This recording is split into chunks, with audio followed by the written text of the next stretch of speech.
Hello,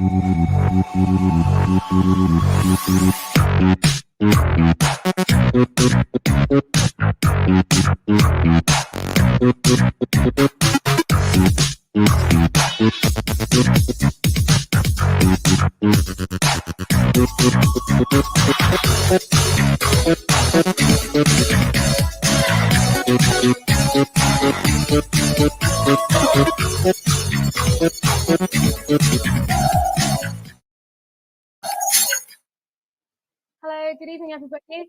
Thank you for joining us. Today is World Book Day, the 4th of March. This is a fantastic initiative that's been going for 24 years now. And the idea is simply to inspire people and get people to read a book. So it's led by the charity UNESCO, and it's acknowledged in 100 countries, which is fantastic. So tonight I'm joined by some fabulous people, and we're all going to share a book that we've read that's meant something to us, and hopefully we can inspire you guys. So to start off, I am Molly. I'm Head of Youth Engagement for Pride in Surrey, and I'm a youth worker and a gardener, and I use she, her pronouns. Dara, do you want to go now? Oh, you just sort of keep my name.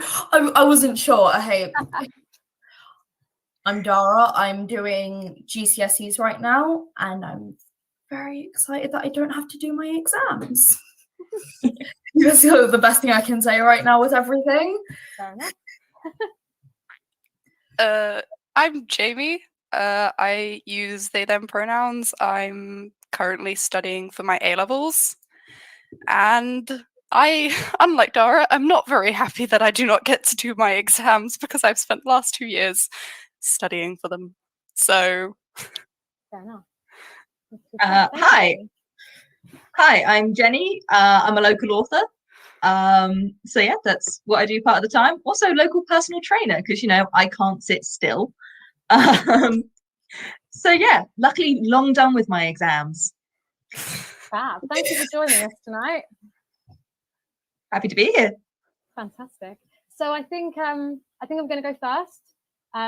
So I have recently read The Black Flamingo, actually recommended to me by a local teacher that I engaged with through Pride in Surrey. And she's trying to get it onto the school curriculum reading list. And she said it was worth a read. And I just thought it was fantastic. I read it in, I don't know, about 3 hours. It's probably the quickest I've ever read a book, because I'm not a quick reader. But it's actually written sort of half poetry, half written verse. So it's quite short lines and it's quite punchy. So I found it flowed really well, and I could get through the story without kind of long paragraphs, which at the moment was just really great for me. And it just hit so many topics that I felt were really relevant. I thought literally it's kind of aimed at any teenager or young person, I suppose, but I feel like anybody could read it. It hits your kind of homophobia, internalized homophobia. It's very centered around race and religion and identity. It's about a young, he calls himself mixed, but also black in a sense. He doesn't feel like he's black enough for some people. He's half Cypriot and half Jamaican, and it's kind of his story of trying to understand where he's come from. And actually some of his family don't think he's black enough, some of them don't think he's Greek enough, and it's written from his point of view from really early on. Basically when he's born, it starts and it shares the story of the flamingos like in the zoo, which I thought was really nice. So when a flamingo lays an egg, they actually will take it away and nurture it and then give the flamingos fake eggs, and they will see which couple responds better and how they work together to care for the egg. And then the couple they think are going to be the best parents, that's who they give the egg to just before it hatches. I thought that was really interesting. Never heard of that before. Yeah. No, I didn't know that. I mean, kind of a bit interfering with nature, I suppose. interesting concept though. Like, yeah, to actually watch somebody's behavior. So it's really nice that it starts right at the beginning, and then you feel really invested in him because you've kind of followed him right from like when he was really young, and his relationship with his mum. So he comes from single parent family. His dad leaves, and there's some really interesting threads about all the men in his life, and none of them are his dad, but they all kind of teach him or give him something. And he says even his dad isn't his dad, because he's still in contact with his dad's family. There's still kind of that thread, and they're the Jamaican side, so they're kind of trying to instill kind of the heritage of cooking and the way he should dress. And for a while he has his dreadlocks. He's really passionate about having them, and then actually he feels that when he goes out into the community, there's still a lot of racism out there, and people judge him because of the dreadlocks. You know, they sort of assume things about him. It really challenges a lot of stereotypes, but I felt it was really relevant for young people in school right now, because it kind of it talks about like friends that are bisexual, friends that are identifying as gender neutral, and it really challenges the trans kind of narrative that actually some men have vaginas. Actually, you can identify however you want. And there's a really nice bit in it I'm going to read to you if I can find it, which says, don't let anyone tell you that you are half of anything. You and Anna are simply brother and sister, because she ends up having another another daughter, I should say, with another man. And it says, don't let anyone tell you that she's your half sister. Don't let anyone tell you you are half black or half white, half Cypriot or half Jamaican. You are a full human being. It's never as simple as being half. And it says, you are born in Britain. You need to make space for what British means, what it means to you to be British, Cypriot, Jamaican. It's only for you to decide. I think that's really nice. That's really powerful. Yeah, that is. Yeah. Like those short bursts. Go on, Dara. I think though with the book, it sounds really interesting because it covers so many different areas in society. You know, you've got the single parent, you've got the fact that he's still in touch with the Jamaican side of his family, you've got the fact, is he how does he identify in the book? I'm just wondering. He identifies as he questions a lot through the book, but he does identify as he. But he does go on, he kind of finds his identity, he challenges it all through high school, and then when he goes to university, he tries all these different groups, and the only place he feels like he fits is in the drag society. And actually he then ends up on stage sort of as a drag queen or drag king, but he's very happy being male, but expressing that very feminine side. I think when he's younger in the book, he very much challenges, why, because I'm a boy, do I have to play with all the boys' toys? Why can't I have the Barbie? And then he sees his sister gets to play with all his toys when he doesn't need them anymore. And it's like, why is it okay for a girl to play with the Ninja Turtles and have the green birthday cake, but I can't have the pink stuff? That's interesting, because it's kind of flipped to how you'd usually see a story like that, of like usually more forced femininity sort of thing. It's quite interesting to see it highlighted in the opposite way. Yeah, you kind of forget about the male side, actually, don't you? You kind of see the girls pushing, but I thought it was really interesting, and really, an interesting kind of thread to think about at the moment when we're talking about so many of these things in society. Yeah, and that's something that I was fortunate enough to have growing up, was that my parents never enforced gender roles on us or anything. So when my brother would be given children's circuit things for his birthday, and I'd get a make your own Barbie sort of thing, we'd often just switch, and it wouldn't bother anybody. We used to, as children, I loved this so much that we watched Barbie Mermaidia as a family, me, my brother, and my sister. And then straight after that, we watched Iron Man. And we all enjoyed them completely the same. And it didn't bother us. And my brother used to get his fingernails painted along with me and my sister and everything. And it didn't bother him growing up, because that was just what he wanted to do at that point. And I have a really nice photo of me and him in our room. where we've just got like all of our fake jewelry on us, so we're just draped in like necklaces and like bracelets and whatever else we could find. And that's just like something that I really treasure, is the fact that he didn't grow up with that. You have to be a man, you have to be masculine and everything. And I just think that that's something that is like not talked about enough, if that makes sense. Like it's kind of very much talked about how women don't have to be feminine, don't have to like play with dolls and stuff. But it's less so talked about how boys sometimes want to play with dolls too. Yeah. And it's okay, isn't it? It doesn't mean that you're going to be gay. And No. if it does mean you're gay, then that's okay too. Yeah, my brother has now grown up to be one of those people who's like comes to Pride with me and everything. But at the same time, if everyone's like, "Do you want a rainbow flag?" He's like, "No, I'm straight. I'm here supporting. I'm supporting." It's like, so it is very much like, it didn't affect him. It didn't make him gay, you know, which obviously is not going to happen. But that's something that people still think. Like, yeah. So with my local church, I think it was the first Sunday of every month, we'd have like this church cafe thing, and every time they would like have a nail place for us to go to, and me and my sister would always be like, "Let's go paint our nails, let's do this," and then my brother would come with us and be like, "Okay," and my dad's like, "He can go," and my mom's like, "Yeah, it's all right," and then he'd get his, and every single time it happened, my brother would have his nails painted just to prove us wrong. And it was always really sweet, because he always would like play with us no matter what we did, and he got very excited about it. So he didn't really find it strange, like you said, just to only play with like drills and superheroes and stuff. Yeah, we had something similar actually when I was at school. I was like one of those good kids who's kind of the bad influence on the sidelines. It was like last day of term and no one actually does anything. So a friend of mine had brought in all of her nail varnishes, and we're doing ours at the back of the classroom because we're just meant to be watching another movie of Romeo and Juliet, and I can't be bothered. And then the captain of the rugby team I was good friends with, he came over and was like, "Oh, what's going on here?" I was like, "Oh, come on, let me do yours."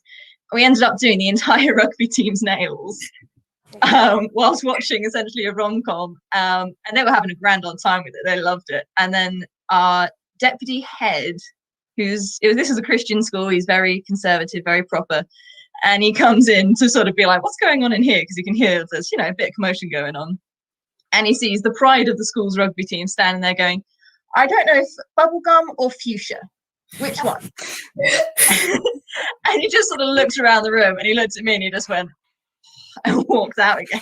But the lads are brilliant, they kept it on for weeks. That's fantastic. I love stories like that. When I was reading this, the mum is really accepting, and she just lets him identify however he wants. And you can imagine growing, it's set, this was only 2 years ago this book came out, and you can see the references in it are really probably the most up-to-date book I've read. So actually, there's stars in this. They're talking about things that happened literally only 2 or 3 years ago, which is quite strange, but nice in a way, because actually you feel like young people are actually going to read it and actually think, yeah, no, this is actually me right now and I'm living this life. The mum didn't buy the Barbie the first time he asked for it, and she was like, "Oh, I thought you were just joking," and he was like, "No, I'm serious," and she was like, "Okay, well then I'll get you one."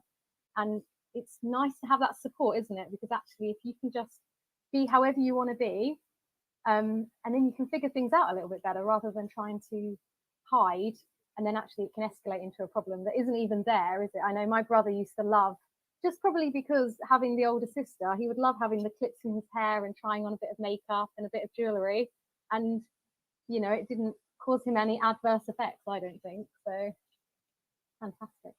Great. Thank you very much, guys. So shall we go on to the next book?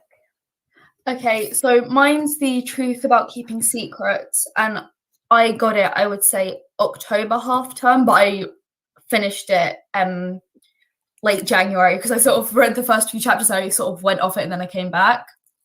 But it's a really good book, and what it is constantly keeps you on your toes. It would get to the point where mum would be like, okay, I think you should go to sleep and stop reading the book, and she'd have to try and take it away from me. I was like, I got like so mad one night because I only had like 2 chapters left. I was like, stop it, I just want to finish the book. And they're like, you can finish it tomorrow. I was like, but it's really good. So what it is it's about this this girl, and I think when she was a freshman, because it's based in America, it's an American high schooler, but when she was a freshman, so when she was like 14, she went to kiss a girl who she believed like had been flirting with her for a bit, and she got outed and she got a lot of hate for it. So what she does is she just sort of tries to keep to the background so she doesn't really get seen by anyone, and then that hate doesn't come back to her. And it all goes down the drain when she's a junior and her father passes away in a car crash. And it's this constant thing because she's constantly second guessing herself, because it gets to the point where she's completely persuaded that her father was murdered because he's the only therapist in the town. So what it is it gets really confusing, especially when the homecoming queen shows up, which she thought was like, that, why are you here? That's not really making any sense. But she constantly second guesses herself, and it's constantly got twists and turns, and it's a really good book, and I really enjoyed it. I don't have a bit to talk about with it because it doesn't really focus on her being gay, and that's what I like about it. There are some scenes where she gets homophobia, and it's like because she's suddenly in the spotlight again because of something tragic that's happened to her. But it gets really interesting, and it ends with and she gets like these messages going, oh, did you really think she killed him? And there's one where it's like, oh, he deserved it, and so will you. So she gets quite scared at some points, and it's just really interesting to see this person not wanting to be the hero, but just wanting to prove that she's not nuts for thinking that someone's coming after her. Because it gets to the point where her mum's like, okay, I think you need to relax a little bit. She's like, no, I'm getting these messages. Books come in the mail on Christmas for curing homosexuality.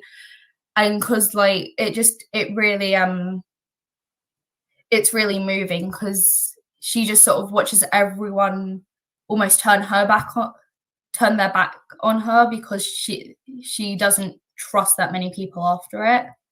So I think it's quite interesting because there's a lot of backstory that you actually don't find out about, and it's not exactly like a happy ending. It's more realistic. Okay. I would, however, have to give it an age rating of about 13 plus, mainly because of the language and violence that's in it. So that's all I can really say without ruining the whole book. I'm curious. Yeah, me too. Me too, actually, yeah. Yeah, it's by Savannah Brown. It was a really good book, and I really enjoyed it once it gets to the point where you're like, what's going on? And it has a lot of different representation in it, and it shows a lot of different issues that, again, I can't talk about without ruining it. But yeah, and there are a lot of characters that you become suspicious about, and you go, I'm not sure if I should trust them. But it's really interesting to watch. Read.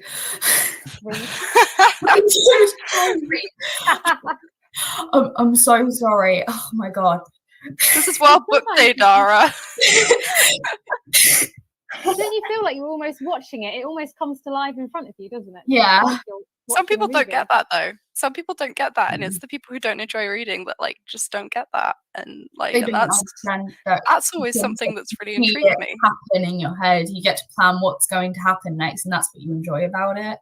Yeah. It's not like it's all figured out in about an hour and a half. This can take weeks for you to go, what's going on? It's why I get a bit annoyed when they do like TV and movie adaptations of books. Is because once you've seen that, it's like forever, that's how the characters look in your head. Oh, exactly. And it's like so many books. I don't ever want them to be like put in that way, because I see the characters completely differently to probably what they were meant to look like. But in my head, that's how they are. So like when I was younger, I read a mystery series, and I remember changing the main character's name because it wasn't exciting enough. So like her name is Laura, but I would always read it as Lara because I wanted it to be more exciting, essentially. Because I was like, Laura's such a boring name. Like the main character deserves a better name than that. So I just called her Lara. Yeah, but it would have to be 13 plus because of some of the themes that are experienced, and it does get put to points where people break into the house and it gets a little bit freaky. So I couldn't just go, oh, anyone can read this. I think that's a fair age for reading, actually, isn't it? It's not kind of that young teenager, young adult age. So I'm intrigued by all the twists and turns. I kind of want to. I don't want to ruin everything. That's the thing. I feel like I've said too much already. As I was like, oh, I might have ruined it now. Fascinating. Interesting. Thank you very much, Dara. Should we go on to Jamie? Well, my book is The Girl with the Dragon Tattoo. So this will require a strong age rating warning because it does cover some very mature themes in it. So I really wouldn't say like 16, I'd almost say. Like, I think I read it when I was 16, but I've always read stuff a little bit like more mature. So if you're sort of, I don't know if you read a lot, you find a lot of themes as you grow and stuff. You often find that it's kind of unavoidable to come across more mature themes as you read more. So, like, if you read a lot, then it's probably okay. Like when you're 16-year-old, but if it's like you don't read a lot and you're not sort of really involved, then I'd wait a little bit because it does have some very, very serious issues. But the book is split into like parts, which I quite enjoyed, and each part has a true statistic at the beginning. Okay. And because it's not the theme of the book, but this book does focus around violence against women. So the statistic at the beginning of each part is always a statistic about violence against women. So this one, like for part 2, it's 46% of women in Sweden have been subjected to violence by a man. And it's just like they have one of those little statistics at the beginning of every single part of the book. And it's just really interesting because it sort of just like almost scatters reality in there as you're reading. Mm-hmm. But so in this book, the main character is gay. There are 2 main characters. She's bisexual, is what we would call her. She doesn't really have a preference as such. It's never formally talked about. It's never even really mentioned. It's just a thing where it's like one day she turns up at her ex-girlfriend's place, like, and then like it's a very, and the second book in the series has like an entire chapter about the range of sexualities. Okay. So, and not just like gay, straight, but also like how you can be in between. So like how, for example, one of the main characters in the book, like her husband isn't opposed to isn't horrified by the thought of having sex with another man, but like her boyfriend is. And it's like an interesting relationship where like one of the main characters, she has a husband, but she constantly sleeps with the other main character of the book, but her husband knows about it and her husband is fine with it and everything like that. And it's like a really, really interesting dynamic to read about how they all work and how it all works with them. And like, because it's not exactly a polyamorous relationship. And this is the thing I love about this book, is that's not even a topic really talked about. That's just something that's thrown in there, like as completely normalized. And it doesn't have to be defined. Yeah, it doesn't. And they never define the sexuality of the main character Elizabeth or like the other main character, and it's a very, very interesting book. Like the book itself is fantastic. It is it is the best book I've ever read, and I say that like it's not the easiest read. It's certainly not the easiest read, and it's not a book that like if you just want to escape a little bit, you want to read, because it's not that type of book, but it is absolutely incredible. And I say that like in the writing style, in the mystery that's woven throughout it, and you don't even understand what the mystery is when you start reading the book. It almost unfolds as it goes along. And so I can't really say much about it without spoiling it, because it's one of those books that like what you think is going to be the theme of the book doesn't end up being the theme of the book. So it is a fantastic book with a lot of empowerment of women, and like, because the main character is just amazing. She's incredible. She's a bit of a morally grey character, but she's really, really cool. And yeah, I loved it when I read it, because she was like, I was just sitting there like, I have to know what she does next. I absolutely adore her. Yeah, she's a very, very cool character. And like there's 2 more books in the series written by the man who wrote the original one, but then he died under mysterious circumstances. Hopefully not linked to Dara's book. But no, he didn't even publish them. He never published these books. These books were published after his death. They found the manuscripts for them, and they got published. Yeah, I think it's in the little about the author bit at the end. And they said like they found plans for, I think it was like 5 more books or something, or like at least 5 books in the series. So the sad thing is you'll never know what would have happened. But like they've been continued by other authors, and apparently it's like just as good. So I imagine that's a really, I don't know, is it quite an emotive book to read if you're getting those statistics about women's violence as well? The entire book is really emotive. There is like so many different themes covered by it, from like how the main character is treated by her looks, by her appearance, because she sort of has what we like call a punk appearance. Like she's got a pixie cut and she wears like black and stuff. So like it covers how she gets treated, like from her tattoos to her like, and then in the second book she becomes like quite a big thing, and it's found out about like her girlfriend, and so that becomes then a thing that's like broadcast to the world about how she's a scary gay person. And yeah, it's just like it covers a lot, and it is an incredible mystery book. Like the solution is really, really satisfying, and yeah, it's kind of read this now. Oh, you definitely no. I'd recommend it.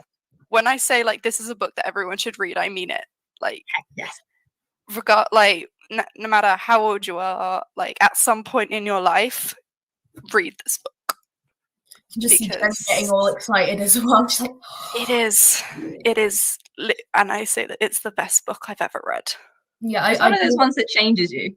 Yeah, it is. I do like the idea of having the statistics, and actually the fact that her being gay is just there. It's not. Yeah, it's not elaborated on. It's just there. Absolutely. I'm guessing you haven't read it yet, Dara. No, I've not. I'm just going off what Jamie said, but it sounds really good. I think I will. Yeah. I'll get the book. Have a little. Like maybe your next birthday. Yeah. Fab. Thank you for sharing, Jamie. So lastly, that leaves us with Jenny. Cool. Okay, so I'm going to be shamelessly talking about my book. Yay! Yay! Yeah, so it's only available on Kindle, so there it is. It's called Of Shits, Clacks and Rumbers. I'm intrigued already. And it's a sci-fi story. So set in space, yay. And it basically follows the crew of a ship called Aurora, as they are doing what should be a routine run between points, like between 2 different stations. And it basically just follows the shenanigans of the crew, and they've got a few passengers. And And then as it like goes on, you start realizing, hang on, something fishy is going on here. And it all sort of ends up unraveling a bit, and everyone going a little bit nuts. And then it's a bit of a mystery thrown in there. A couple of times where it's like backstory becomes quite important. It honestly started as a project during lockdown number 1, because the joys of lockdown. I ended up at home with nothing to do for quite some time, and I've been writing for years. But then I was like sort of thinking, okay, we're all sort of stuck together in the same house with the same people, and then I thought, okay, well, how are we coping with this? And I was looking at people who were doing like all the different Zoom challenges and all these different ways people were trying to amuse themselves. And the thought just hit me of, I wonder how this would work like if you were in space, because you're trapped with the same crew in the small enclosed space for a long period of time. How do you not actually go crazy? So that actually ended up forming a lot of like the nonsense that goes on. And there's a good wacky comedy in there. I'm incapable of writing anything too serious, it seems.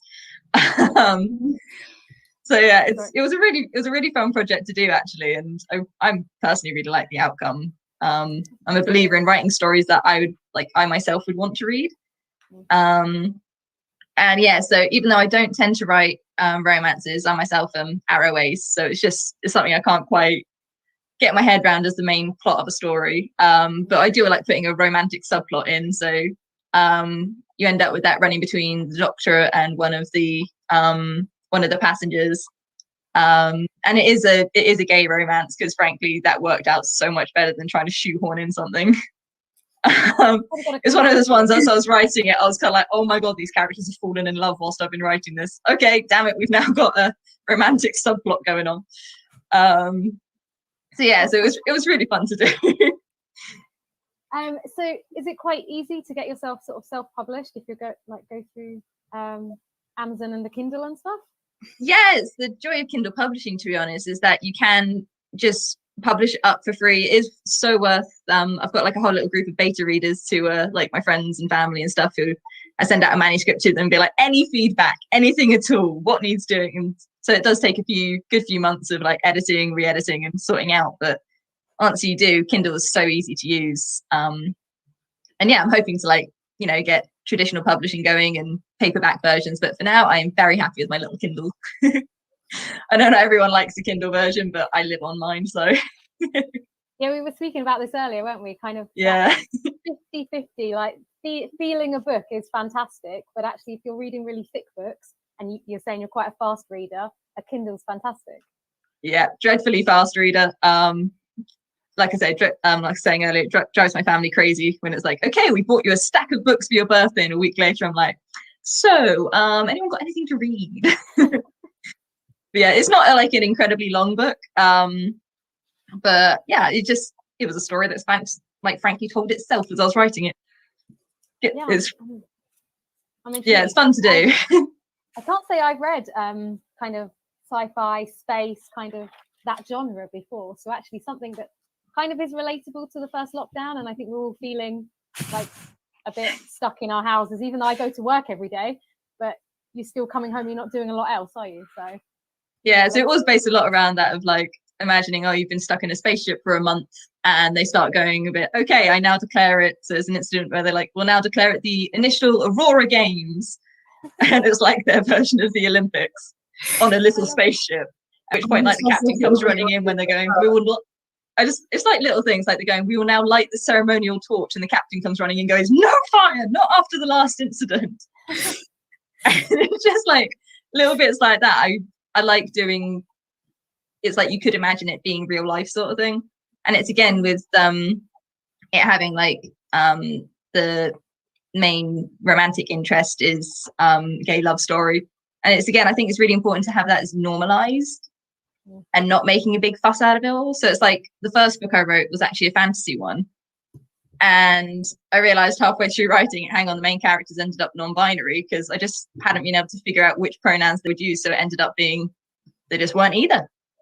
And that's how it ended up working out, of that's how the character is, cool, carry on with it. So it's that, not intentionally, it's actually just, it's that's just how the world is. So frankly, it should be reflected in the literature that we read and that we write. Yeah, absolutely. Like, obviously, I'm not a published author or anything, and I haven't written in ages. But I used to do little stories for like competitions and stuff like that, and I totally understand when you say like it just turned out this way, that this character was like that, because I've had that myself when I've written little stories. I've just like had, oh, hang on a minute. Oh, okay. I wasn't planning on that, but that's just happened. Like, you start off with a plan and then halfway through they go running off in a different direction and you're like, yeah. It very much is like they do come to life, and like they just do their own thing, and you're like, but I wasn't planning on that. It sounds nice if a So character okay. can kind of evolve as you're writing them. Yeah, and I think it's an important part of the process, because if you have such a set idea of this is how they are, and then you're writing it and you're determined it's going to stick to exactly this is how they are, then you end up with actually quite stilted like stories and characters, because you're not letting it grow and develop like more organically, really. So yeah, it was a very fun project to do, and it kept me from going absolutely nuts during the first lockdown. You know, lockdowns 2 and 3, I'm now working on the next project, so yay. Next one's going to be fantasy again. I'll need to go read that book now. I'm really intrigued. Yeah, like I said, it's just good dose of comedy. I do a lot of like writing online, and yay for fan fiction. It's a great way to practice like different styles, and that's actually how I ended up like finding writing voice, as it were, and finding I really like writing little comedies. So rather than trying to be too serious, it's just like, you know what, this nonsense is going to happen. Let's just put it on paper. Is that really, like, if somebody is writing a little bit at home, or they want to get into it, like maybe a young person, for instance, but it could be anybody, is there kind of a tip or some kind of advice you could give them to get them started? I would honestly say just write the story you think needs to be told. I know it sounds like so cliche, but like I said, I write stories I would want to read myself. So don't let anyone else tell you, oh, you know, it should be more angsty, or you should have this, or you should, nonsense. Write what you want, and frankly, the more you write, the better you get, and you find your own voice in your writing. And if you ever want feedback, there's brilliant online communities. Like, you can go on, you can write fan fiction, for goodness sake, and then you don't have to worry about plotting all your own characters. And like, you can actually experiment with different styles, or you can just throw it out on Wattpad and ask the universe, like, anyone like this, any tips? I actually did quite a lot on Teen Ink when I was dabbling in poetry for a while, when I was like 13 to 16. And it was brilliant to get like real life feedback and see what people thought of what you were doing. Yeah, because I suppose in a way there's got to be a market out there, but also if it's something that you want to tell and you just want to write, then why not just write it and put it there? And even if one person reads it. Like, exactly. And that's why I like, again, publishing on Kindle, is because I can just put it out there to the world. And be like, here is a book, read it or don't. It's not going to cost you the universe. Yeah. I've like, one of my life goals is to get a book published. Like, I've always been passionate about writing despite my dyslexia, but yeah, that's always been something that I've really enjoyed, and I have from a very young age. And like, I still write poetry. I've got less time for stories, so I generally don't, because they take quite a long time.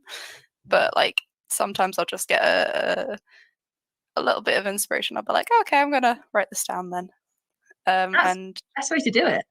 Yeah, and like, I've got like a really in-depth story plan that I want to write one day, because I just randomly came up with it in an English class like 2 years ago or something, and I was like, well, I'm gonna write this someday, but like when I have more time, when I can, and I'm like, and it's my goal to get a book published someday. Like, I don't care whether it's some of my poetry or like a novel or whatever.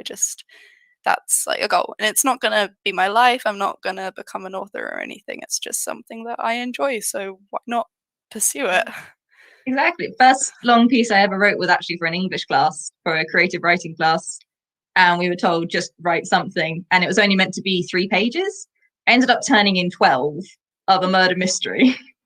And it was the first long piece I'd ever written. And I still remember my teacher, she gave it back and she said, one day that's going to be an amazing book. And it was a proper, oh, I was only like 14. And then, yeah, so years later, I did actually turn it into a full length, and it was awful. It was so bad. But in writing it, it was really worth writing it for the sake of it. So yeah, I don't think I'll be going into murder mysteries anytime soon, but it was still worth doing for the sake of doing it. Kind of gets it out there, doesn't it? And actually, it doesn't always have to be a success. No, frankly, I've written so many dreadful things, which I will never let see the light of day. I feel like that's what the majority of my writing would be if I went into like fan fiction or something like that. 3 cheers for the cringe. Like I just sometimes I go back and read like my old writing and I'm like, oh, how did I ever think this was good? It's just, but it is what it is, and you evolve and you like, and as you like get older and live more and meet more people, you have more to use towards writing. And it's so important, I think, for people to tell stories where they can see themselves and their own lives and their own experiences reflected. So it was a running joke when I was at uni, is that I accidentally came out to my best friend, who then came out to me, and then it turned out that out of this group of us, we only had one person who was straight. And we were just kind of like, hang on, that's pretty much what happens to my friends. Yeah, and it was like, this is the norm, this is life, this is normality. Why the heck aren't we seeing this in media that then gets consumed and we considered that normality? So it was a proper. And the funny thing is, like, me and my friends have been friends since we were like in year 7. So we'd been friends since we were 11. None of us had even heard the word gay at 11. And like, and now, like, we all just come out to each other at gradual different points. And like, and sometimes I just get my family going, is there anybody you're friends with that's not gay? And I'm like, yes, there is. There's like 3 of them. But they like being the token straight people of the group, which I like, it's kind of it's funny because it's just the opposite of like what's considered normal, right? Is you've got like the token gay person, and so in my friends we just like, they're like, it's just really funny because sometimes we have like people going, we literally like as a year group at one point during a free period was like designing the perfect man, and it was really funny because everybody was just like going, right, do we want dimples or do we not want dimples? And like the entire year group were just like, oh, dimples, but only on the cheeks. And it was like, it was just a really funny thing because then like, and even like I joined in and I identify as gay and I was like, dimples are cute, like, and they were like, okay, so yeah, let's put dimples in there then. And it was just like something that's funny because we all just, it didn't matter at that point, like. And that's the thing, is it's nice, it's as you grow up you sort of realize it doesn't matter. Yeah, like we're all different, aren't we? in year 8, year 9, I think, when I first came out, like one of these girls, she was, honestly, now I look at it, she was just young and stupid. Like, she was just looking for a way to impress people, you know? But for that, it was being a bit homophobic. And then in year 11, I had a really cool conversation with her about like, because she was like, oh, right, who are you going to prom with? And I was like, oh, I'm going to go with like my best friend. She was like, oh, you 2 dating then? I was like, no, we're just like good friends. But we literally just had like an entire conversation. That was just that. It was literally just, she didn't care. It wasn't a mention. Like, she was just interested in the fact that I said, like, that I said, if I ever have children, like, I'm going to adopt, because obviously it's like, and she was like, oh, well, why that? Why wouldn't you like have biological children and everything? And it was like, and it was just a normal conversation with this girl who at one point we pretty much hated each other. And it was just that nice thing of, we've all grown up. And I think that's part of the benefit as well of like normalizing different identities in media is then it doesn't become your whole identity when you do come out. Yeah. So people can just accept it as it's part of who you are, and you're also still XYZ of everything else that you've always been. It's just another piece of who you are, rather than it being, oh, they've come out, they are only this stereotype. Yeah. It doesn't, which can be like equally harmful. Yeah. And it is very much a case of like when you first come out, I feel like you're so proud of it, because you've like, I know a lot, like me personally, I had struggled with a lot of internal homophobia and everything like that. So when I first came out, it was like I was really proud of it, and I was like sort of shouting it from the rooftops, right? And now I've been out for 5 years now, and now I honestly, when I have to come out, I just go, oh, for God's sake, like another time. I don't want to do this again. And you're right, because it's not all of you, is it? It's just a little piece yeah, of and you. now it is. It's just something that happens to be a part of who I am. It's not like even the main thing. Yeah. And Yeah, I mean, but for some of my friends, like that's because they've just figured it out. Like, so they're going through that. I'm really proud. I'm really out and loud on stage, right? So, and I respect that, even though I find it like quite annoying. Like, I respect it being through that. Like, and at some point I just like, and everyone's like, oh, we get it, you're gay. It's like, yeah, but at the same time, they've struggled with this. You don't know what they've been through. You don't know how long it's taken them to accept this part of themselves. Let them have this. If it makes them happy, why are we stumping down something that makes somebody happy?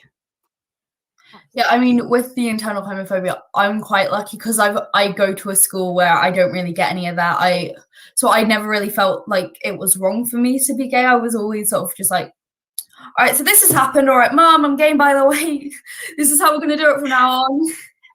I just sort of like, I don't think I really minded it myself. It was more when I came out at school, I was scared that was all they were going to see me for, because I'd always been quite quiet before I came out. I was always just sort of in the back of the classroom dealing with my own stuff. Just sort of, I had, I think, 3 close friends or 3 people I just saw as like, I will talk to you, everyone else can go away. Because I was very much inside myself, and then I came out, and then I suddenly was a lot more comfortable with just being myself around people. So it got very different very fast. So I feel like at school people just see me as gay because that was the first thing they found out about me. They didn't really see anything else. It can still cause like a big buzz, can't it? So I think it is so important to have that representation in our books and in our media, so that it's not seen as the whole of you, and it's just a little piece, and it's normalized. And if you can see everybody, no matter what gender or sexuality they are, actually, it's not just about having the lesbian character, is it, that's really girly or butch or whatever, or the masculine gay boy or not so masculine. That having that whole spectrum covered. I really like all the books we've chosen this evening, because actually I think they cover all those little bits that actually are kind of on the outside, but are actually just that so important. It's been fantastic. And I did my GCSE, because for English GCSE you have to do a speech in order to like prove that you can speak English or something, but you have to do a persuasive speech, and I did mine on how representation could potentially wipe out prejudice completely. Yeah. Like representation in children's TV. And I basically just talked about how like when we were growing up and everybody read Enid Blyton books, and we like, I don't know if anybody's read like The Famous Five, but George from The Famous Five like is what we would sort of label as trans.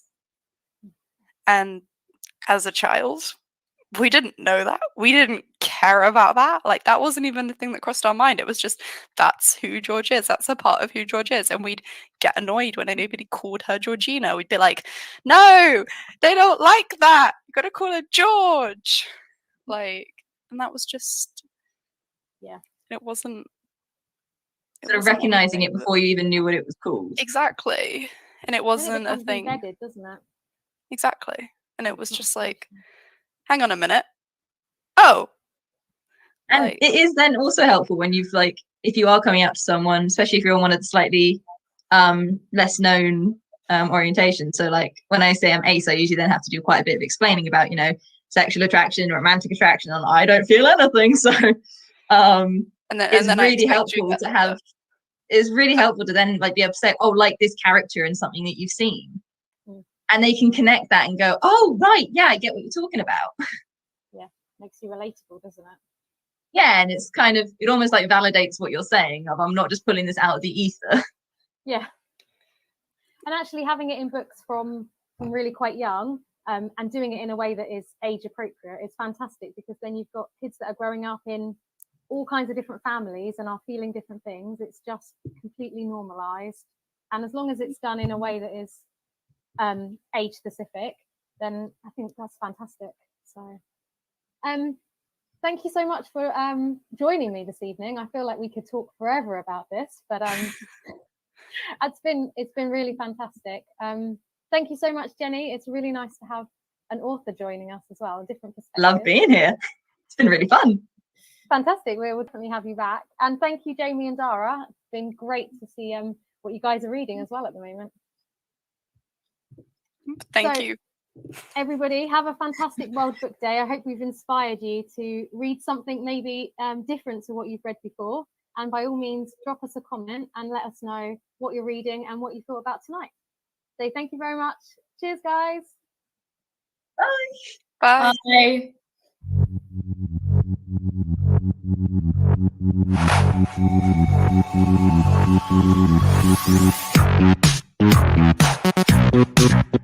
Bye.